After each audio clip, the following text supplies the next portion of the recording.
La enfermedad que llamamos HLH o síndrome hemofagocítico o hemofagocitosis linfohistiocytaria es una enfermedad compleja del sistema inmune por la cual hay una hiperactivación, es decir, hay una estimulación exagerada de un grupo de células que nosotros llamamos células citotóxicas, que son células dedicadas a la identificación y eliminación de células infectadas, ¿verdad? Cuando hay un trastorno en este proceso de activación y frenado al mismo tiempo, y se produce una hiperactivación, existe este fenómeno de sobreexcitación de unas células que llamamos macrófagos o histiocitos a través del fallo que puede haber en el grupo de células que llamamos natural killer o células citotóxicas, por la cual entonces estos macrófagos fagocitan, es decir, atrapan, engullen y digieren células normales del cuerpo. Es decir, puede haber células rojas de la sangre, células blancas de la sangre y plaquetas que son engullidas, en cierta manera, y digeridas por estas células que llamamos macrófagos. En este proceso de sobreexcitación, además, hay un fenómeno de liberación de unas hormonas que llamamos citoquinas, que producen además estimulación de otros tipos de células y además pueden ser también tóxicas sobre algunos órganos, como el hígado, como los pulmones, por ejemplo, o el sistema circulatorio. Entonces, los síntomas de esta enfermedad, que llamamos síndrome hemofagocítico, son bastante característicos. Generalmente se diagnostica en los primeros meses de la vida, en el fenómeno que llamamos síndrome hemofagocítico primario. Son niños que han nacido sanos y en los primeros meses, a veces semanas de vida, suelen presentarse con fiebre que no mejora, fiebre muy alta, que puede ser de 38, 39, 40 grados durante varios días. Esta fiebre no disminuye, al cabo de varios días empieza el niño a estar un poquito más obtundido, más adormilado, menos activo. Se suele producir una hinchazón del abdomen por un crecimiento exagerado del hígado, un crecimiento del bazo, y existe una inflamación en los tejidos periféricos, en las manos, en las piernas, junto con una bajada de las células de la sangre. Los niños se vuelven un poquito más pálidos, etc. Este es un proceso bastante agudo que ocurre en una semana o en 2 semanas. Luego está este otro fenómeno que llamamos síndrome hemofagocítico secundario o una hemofagocitosis linfohistiocytaria secundaria, por la cual este mismo fenómeno ocurre en respuesta a algún tipo de infección que no ha conseguido el cuerpo limpiar. Puede ser una infección vírica, una infección bacteriana, una infección por hongos. Y en estos casos no suele ocurrir en los primeros meses de la vida, puede ocurrir en cualquier otro momento de la vida. A veces hay asociaciones de este tipo de fenómenos con cáncer, por ejemplo, en adultos. Pero son estos tipos distintos, primario en los bebés, antes del primer año de vida, y secundario en cualquier edad y generalmente en respuesta a alguna otra enfermedad.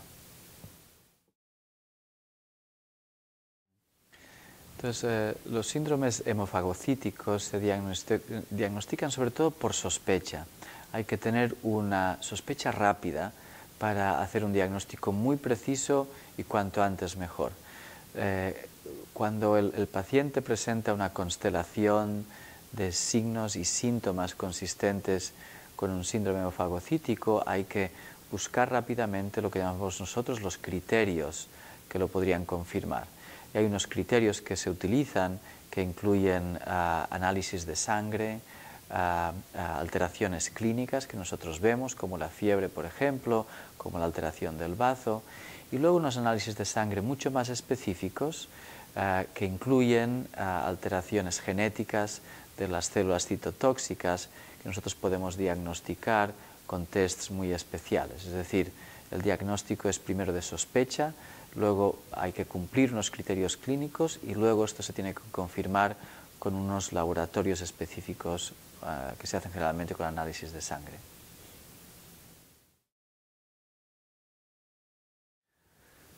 El tratamiento para los síndromes hemofagocíticos depende de si el paciente tiene un síndrome hemofagocítico primario, aquel que se desarrolla en los primeros meses de vida y no es secundario a una infección, o si es secundario a una infección. El tratamiento del síndrome hemofagocítico primario, en principio y antes que nada, consiste en primero disminuir este síndrome de inflamación sistémica que causa la fiebre y causa la alteración del hígado y del sistema periférico. Para eso se suele dar dosis muy altas de corticoides que bajan mucho la inflamación, junto con otras medicaciones que alteran la función de los linfocitos. Hay varias medicaciones y depende del tipo de tratamiento. Se utiliza una medicación que se llama etopósido, otra que se llama ciclosporina, otra medicación que se llama ATG. El punto más importante es que en los primeros 4 o 6 semanas de vida de la enfermedad hay que disminuir mucho la inflamación, controlar esta tormenta inflamatoria. Luego, cuando se diagnostica el paciente de una enfermedad primaria, es decir, que hay un defecto primario en las células del sistema inmunológico, cuando hay una alteración primaria, no se soluciona sola. Entonces, estos pacientes, en algún momento, en los primeros meses después del diagnóstico, van a requerir un trasplante de médula ósea. Es decir, el tratamiento para el síndrome de hemofagocítico primario consiste en una fase de control de la enfermedad y luego una segunda fase que es de consolidación, por la que se hace un trasplante de médula ósea. Para los síndromes hemofagocíticos secundarios, que son secundarios a una enfermedad, generalmente a una neoplasia, a un cáncer, por ejemplo, o a una infección, hay que tratar siempre la causa que lo origina, es decir, hay que tratar la infección, tratar el cáncer o la enfermedad que lo está ocasionando y generalmente al mismo tiempo aplicar el mismo tratamiento que damos para los primarios, es decir, bajar la tormenta inflamatoria, pero generalmente estos pacientes no requieren un trasplante. En algunos casos, sin embargo, la enfermedad no se puede controlar y estos pacientes también van a requerir un trasplante de médula ósea.